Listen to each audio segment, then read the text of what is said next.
L'hypertension artérielle toucherait en France plus de 14 millions de personnes et près de 10 millions prendraient un traitement pour lutter contre cette maladie.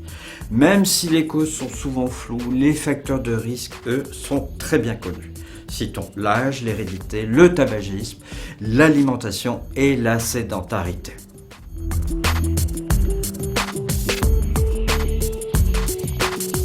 La pression artérielle est normale quand elle est inférieure à 14,9 ou 140 sur 90 mm de mercure.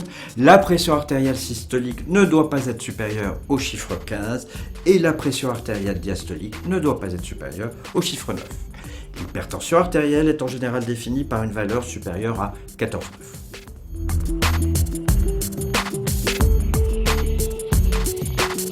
L'hypertension artérielle est définie comme une pression artérielle augmentée de manière chronique.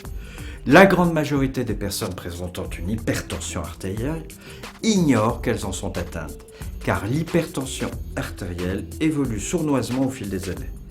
L'hypertension artérielle est la maladie cardiovasculaire la plus fréquente et en représente le facteur de risque le plus important. Un point important, les maladies cardiovasculaires représentent la première cause de mortalité en France. L'hypertension artérielle représente un facteur de risque de développement de la plaque d'athérome. Le mauvais cholestérol est à l'origine de la formation de plaques de l'athérome. Les artères d'une personne hypertendue s'épaississent et se durcissent, favorisant ainsi le développement de cette plaque d'athérome. L'athérome, provoqué par un excès de mauvais cholestérol, évolue sournoisement au fil des années et peut aboutir à l'obstruction d'une ou plusieurs artères.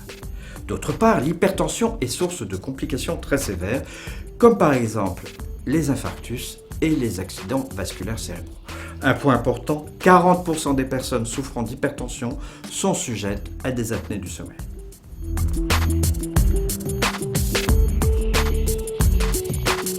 Une trop forte consommation de sel représente un facteur de risque de l'hypertension artérielle et des maladies cardiovasculaires. Une consommation diminuée de sel entraîne moins d'accidents cardiovasculaires. Les besoins quotidiens en sel sont de 1 à 2 grammes, alors que la moyenne des Français en consomme 8 à 10 grammes. Une diminution de la consommation de sel entraîne une baisse de la tension artérielle, nous l'avons vu.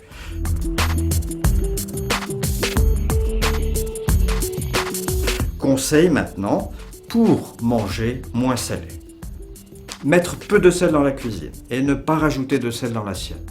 Utiliser du poivre ou du sel de régime sous forme de chlorure de potassium et éviter les produits à forte teneur en sel comme la charcuterie, les fromages, les plats industriels, les biscuits apéritifs.